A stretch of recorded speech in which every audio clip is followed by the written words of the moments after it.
What is this, a movie for ants? I was going to say the exact same thing. Ant-Man.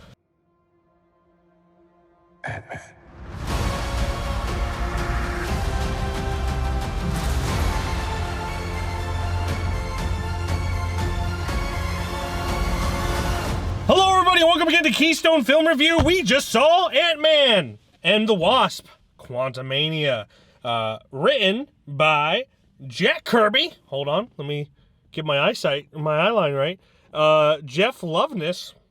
Yeah, I'm loving this. And I don't care enough to. That's it, apparently. And then directed by Peyton Reed, starring Paul Rudd, Evangeline Lilly, Jonathan Majors, not Powers. I used to always accidentally call him Powers. Catherine Newton, also known as One-Face McGee. That's mean. I shouldn't be mean to her. Michelle Pfeiffer, William Jackson Harper, Katie M. O'Brien, David Bertucci, Bill Murray's in there, David Dastmalchian's in there, Michael Douglas is in there, and others who may or may not be spoilers, so I will not continue with that. Yes. This, of course, is the third in the Ant-Man trilogy. Movie number 69, I'd like to think, in the Marvel Cinematic Universe. I think it's probably in the 20s. Not because of the kink, because of the stink. You're welcome. But yeah, of course, we must start every Marvel review with this disclaimer. I have never really cared about Marvel movies, at least since 2010. He used to, but no longer does. Mm-hmm. So where does Ant-Man and the Wasp, Quantumania, Where does it fall? where does it fall within the realm of quantum realm? Of quantum movies. The MCU. Madness. I cannot tell if it is because I'm not a Marvel fan or if they've just gotten this much worse. But this movie was really bad. I did not really enjoy it for the most part. There were a few parts that made me laugh, which you expect with Paul Rudd and the Ant-Man thing. They took out the best two parts of the first two Ant-Men, which is Michael Pena and David Dastmalchian, who is still in this, but as a different character. And Did you see what he was? his name is Veb. I don't remember a Veb. It had to be one of the CGI characters. Had to be one of the CGI characters.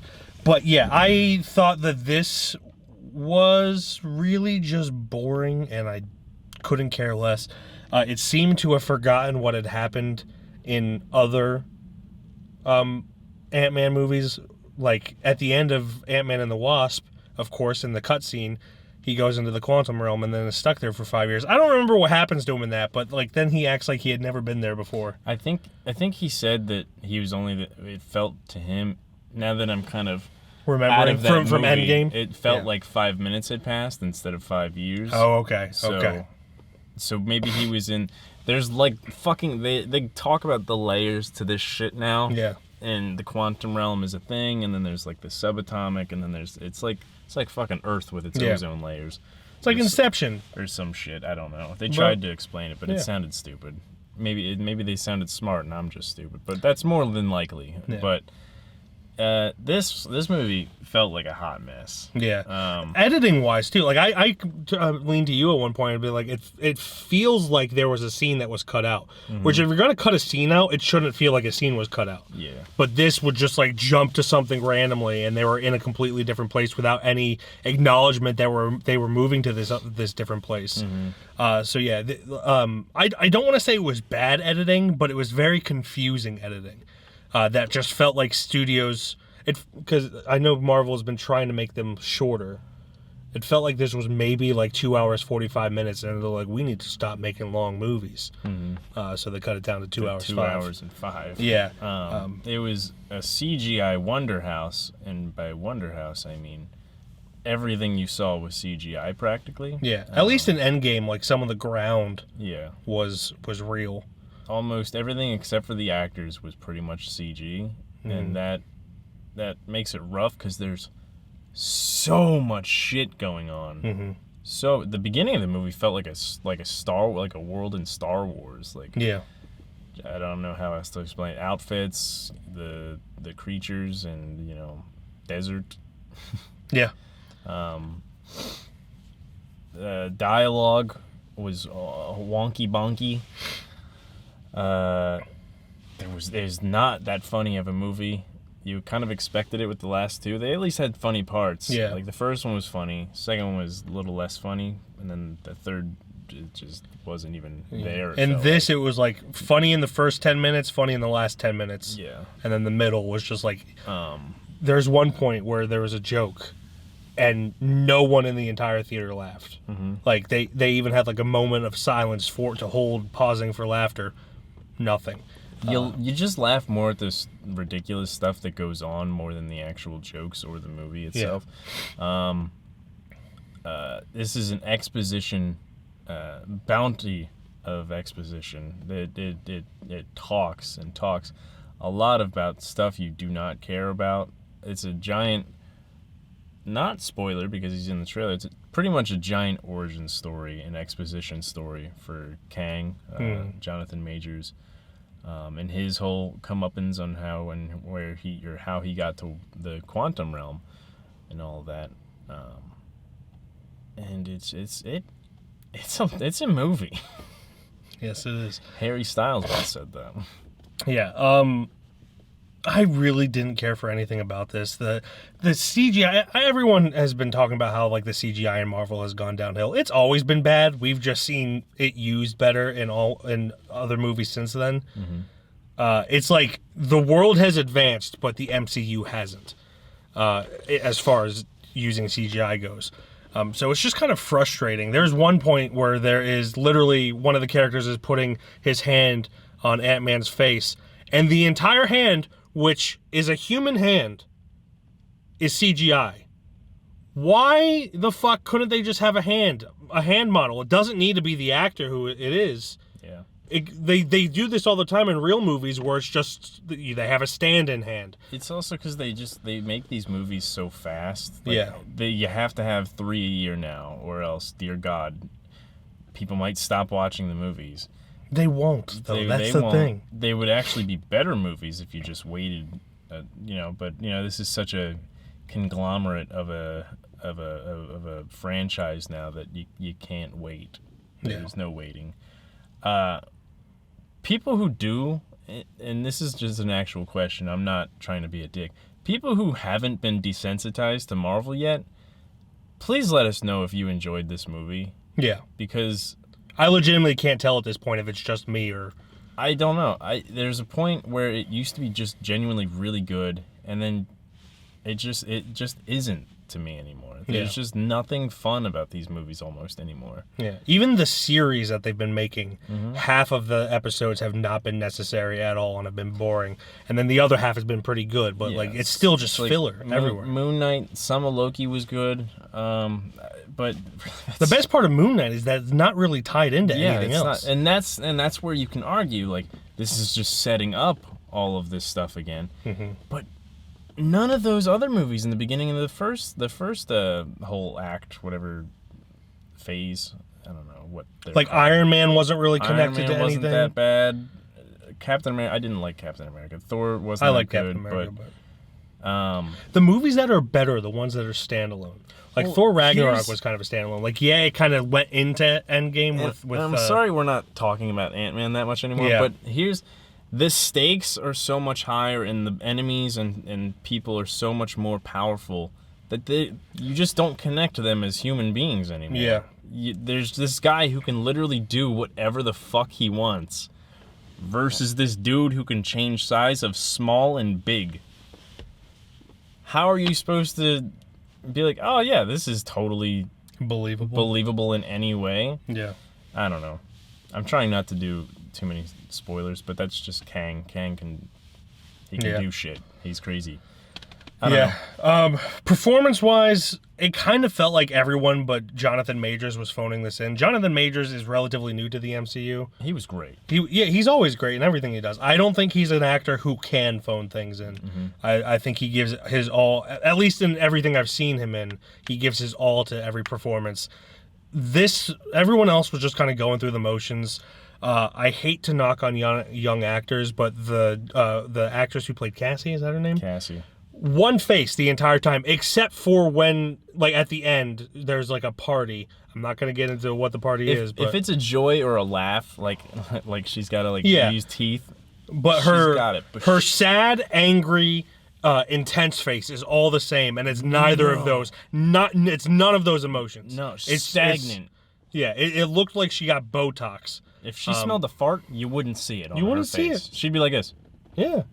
wide-eyed, and then this. And it also doesn't help that it's like jumping all over the place. Like like I said, it's not bad editing, it's just confusing editing where just like they just jump from one thing to another with no transition at all. The writing is sloppy where like at one point one of the people say you shouldn't have come here, but then her people brought them there. So like it wasn't their fault that they were there. You captured them and brought them there. It's just a lot of writing that's just like you could tell they're just like, okay, let's just get through this and push forward to the next scene so we can just get it done with. It kind of felt like a first draft, really. I think there's, I guess, an excuse for why they needed a movie to be Kang's kind of origin and be like the reason why he's doing whatever he's going to do next. And they just looked at Ant-Man and were like, we need a third Ant-Man movie. It's all sciencey and shit. Although we didn't delve that far into all the sciencey shit. Let's just go above and beyond ridiculous and just get it out of the way. That's what it felt like. And I even turned to him at some point. I said, in a parallel universe, we got an Edgar Wright trilogy. That would have been fucking cool. That is my biggest problem with Marvel is they don't let directors put their own spin on things, which I understand to an extent, but you're getting boring formulaic movies this way. If you let, like, the reason Thor Ragnarok was so good is that they were tired of Thor being boring. So like Taika Waititi, do what you do best. And then I personally think Love and Thunder, they try to rein him in too much, and also a little bit him putting himself in it too much. Infinity War is the best version of Thor. Because it melded the bits of Taika's and the serious parts, and did it pretty much perfectly. Yeah, and it really, they really shoot themselves in the foot by trying to get yes men to direct. I mean, I don't really know any of Peyton Reed's work. I'll probably look it up later and regret saying this, but like, they all feel like they are controlled by the same person, which I understand why that is, but then it makes uninteresting movies. All the Marvel movies that have been great in the past 5-10 years, and I'm not talking about just people who were like invested in the story of the Avengers, they have been directed or like they've been put in situations where people are just like, fuck it, do whatever you want. Logan being one. I know that's not the MCU, although maybe it is now, who knows. Technically. Thor Ragnarok, Deadpool, even though like it made a lot of, again, that's not MCU, although now maybe it is. But they're all movies that like put their own spin on things, and then the whole Avengers saga has just been boring probably since, I don't know, 2009 maybe? He says it as a moviegoer, an avid movie lover. I say it as a Marvel fan. Shit sucks where it's going. Like, I used to have fun watching these movies. Even Endgame, which I still didn't care for because I thought it could have cut a lot out, but I understand why they didn't.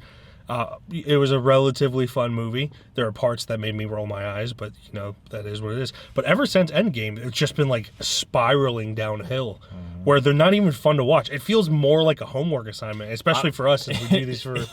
Honestly, I did not really care to come see this movie tonight, but I didn't want to leave Mike hanging again. So I was ready to be like, I don't give a shit about this movie, Mike. Yeah. We went to the bathroom like 3 times. Well, I went 3 times because I'm an old man, but I was like, I don't care what's going to happen, so I'm going to run to the bathroom. I also drink a very large soda while doing it. Just have a small bladder. Yeah. Anyway, I feel like we're destroying this movie a little too hard. I mean, I'm sure Marvel fans will be softer on it. I think that Kevin Feige really needs to get his shit together. You know, he was on top of the mountain for so long, and now he's just like fallen off the cliff. And he needs a parachute if he doesn't have one already. So it was great. I was actually in like a little bit of disbelief on seeing the reviews for it and seeing that it was like one of the worst reviewed just Marvel movies. It's not worse than period. Black Widow, I'll say that It much. is not. But I was surprised at how kind of it's down there. Yeah. It's not great. Even Ant-Man and the Wasp was like still enjoyable. Mm-hmm. This was just the first 10 minutes, maybe mainly with Ruben from I Think You Should Leave, and the last 10 minutes also with Ruben from I Think You Should Leave. Also, Ryan Bergar's in there for any of my Watcher fans out there. It just strayed away from what was really fun. Yeah. And what was the first movie? Well, it was genuinely really fun, just a straight crime heist, and now it's just this scientific absolute fuckery. Yeah. And exposition movie. Yeah. It just felt like a waste. Yeah. Agreed. Ratings. I don't know.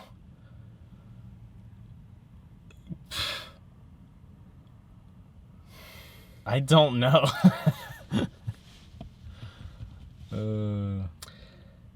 I want to be generous. I want to be generous and give it a 2.5. But and like, say 2.